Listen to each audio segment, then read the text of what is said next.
जी, मैं class teacher हूँ और मैंने ही गार्जियन को फ़ोन किया था कि ताकि बच्ची जो है जो भी उसके पास मोबाइल मिला है तो गार्जियन आए और उस साक्ष्य को देखें कि बच्ची के साथ ये मोबाइल अनवांटेड तरीके से मिला है, तो उसको समझेंगे तो गार्जियन अपना जो भी आगे निर्णय लेना होगा लेंगे। मैं क्लास टीचर था, मैंने क्लास टीचर के रूप में गार्जियन को फ़ोन किया और गार्जियन ने, उनकी मम्मी ने ये बोला कि मैं अपने छोटे बच्चे को संदीप स्कूल से लेकर के जब आऊँगी तो मैं आकर के और फिर आप लोगों से मुलाकात करूँगी। और उसी 10 मिनट या 15 मिनट के अंतराल में बच्ची ने इस तरीके का डिसीजन ले लिया। लेकिन वहाँ तो गार्जियन ये कह रहे हैं कि हमको पहले, हम यही हमारी दुकान है चौक पे, हमने कहा कि हम आ रहे हैं तो कहा नहीं आप गार्जियन जैसे माँ को भेजिए, जैसे माँ को बताया गया कि नहीं फादर को भेजिए, आप लोग 1-1.5 घंटे गुमराह करते। ऐसा कुछ नहीं है। जो 12:30 बजे के आसपास जब 5th पीरियड 6th पीरियड चल रही थी तो मैंने ही फ़ोन किया सबसे पहले जो है पिता को उनके।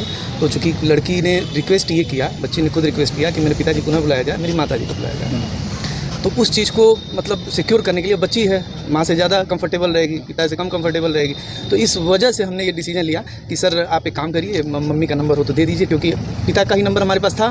तो मैंने खुद उनसे बोला, तो कहीं ठीक है आप ले लीजिए नंबर। तो नंबर लिया, फिर मैंने उनकी मम्मी से बात किया, तो उनकी मम्मी बोली कि 1:30 बजे के बाद मैं बच्ची को लेकर आ जाऊँगी, छोटे बच्चे को।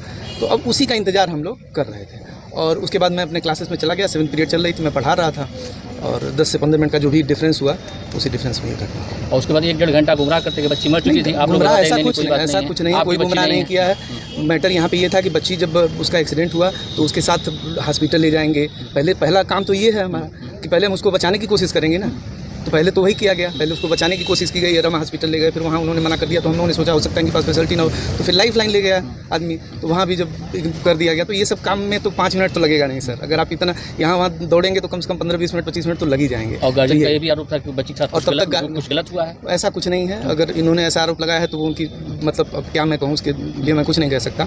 हाँ, चूँकि हॉस्पिटल ले जाते समय एम्बुलेंस में उसके कपड़े जो है फट गए थे, उसको फिर हम लोगों ने ढका। हमारा उद्देश्य यही था कि उसको सेफ रखा जाए और ऐसा कुछ नहीं है। अगर ऐसा सोच रहे हैं गार्जियन तो या तो कहीं किसी बहकावे में आए हैं, या तो उनका उद्देश्य बदल गया हो, या तो भ्रमित हो। अच्छा, जो भी हो, जो मोबाइल मिला या कुछ मिला तो आपने प्रबंधन को सूचना दिया था? ठीक है, आप लोग वहाँ वो देख रहे हैं, आप लोग प्रशासनिक देख रहे हैं, लेकिन क्या प्रबंधन को जानकारी में विश्वास में लिया था? तुरंत कैसे प्रबंधन को? जैसे मोबाइल की जो चेकिंग होती है, रूटीन चेकिंग होती है, हर स्कूलों में होती है। ये कोई हमारे स्कूल में नहीं हो रहा है कि अब स्कूल में बच्चे मोबाइल ले आना किसी भी स्कूल में अलाउड नहीं होगा, सभी लोग जानते हैं। तो बस ये उद्देश्य था कि रूटीन चेकिंग में है, महीने में 15 दिन में कभी कभी ऐसे रूटीन चेकिंग हो जाती है। तो फ्राइडे को हुआ था, शुक्रवार को चेकिंग, उस दिन मैम अब्सेंट थी। तो अब हम कैसे डिसीजन लें? तो मैम से बात हुई, तो मैम बोली हम सोमवार को आएंगे, फिर उस पर जो भी आगे करो। तो 2 दिन छुट्टी हो गई, शनिवार और रविवार, तो सब लोग अपने अपने काम में व्यस्त हो गए। तो 2 दिन तो किसी ने कुछ किया ही नहीं, कोई एक्टिविटी ही नहीं थी। जो भी हुआ वो सोमवार को हुआ। सोमवार को आने के बाद पहले वाइबा था, मैंने फर्स्ट पीरियड से, मैं खुद क्लास टीचर हूँ, मैंने वाइबा लिया फर्स्ट पीरियड में उस बच्ची का और अच्छे से उसने वाइबा दिया, कोई दिक्कत नहीं थी।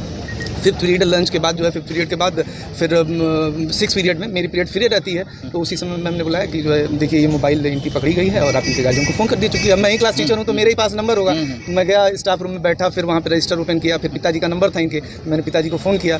तो बोले कि आप मुझे बता दीजिए, मैं ही आ जाऊँ। तो मैं कहा आप दुकान छोड़ के क्यों आएंगे, छोड़िए, नॉर्मल सी बात है, जो है मम्मी को मम्मी का नंबर दे दीजिए, मैं उनसे बात कर लेता हूँ, वो आ जाएंगे। बस यही बात थी। फिर उनके माताजी को फ़ोन किया गया, तो बोलें कि सर 1:30 बजे छोटे बच्चे की छुट्टी होती है, मैं उसको लेकर के आऊँ। मैं कहा कोई बात नहीं, अभी समय आप आराम से आ जाइए। अच्छा, बस यही कह करके मैं 7th पीरियड, भाई 6ठी पीरियड में 30-35 मिनट का होता है, तो ये करके मैं अपने 7th पीरियड क्लास ले रहा था। और जब 7th पीरियड चल रही थी, 10 या 15 मिनट बीते होंगे 7th पीरियड का, उसी समय दुर्घटना हो गई। और उनके गार्जियन भी फिर मुझे लगता है 140 या 145 तक आ गए थे जब ये घटना हुई। तो कोई अंदेशा नहीं था कि बच्ची इस तरह से घटना? ऐसा कुछ नहीं अंदेशा था, ऐसा कोई अंदेशा अगर होता तो हमारे भी बच्चे हैं और हम लोग शिक्षा का काम कर रहे हैं ना, बच्चों को समझाना बचाना, यही हमारी जिम्मेदारी है। इसके अलावा हम मारने का तो काम करते नहीं हैं, बच्चों को बचाने का काम करते हैं।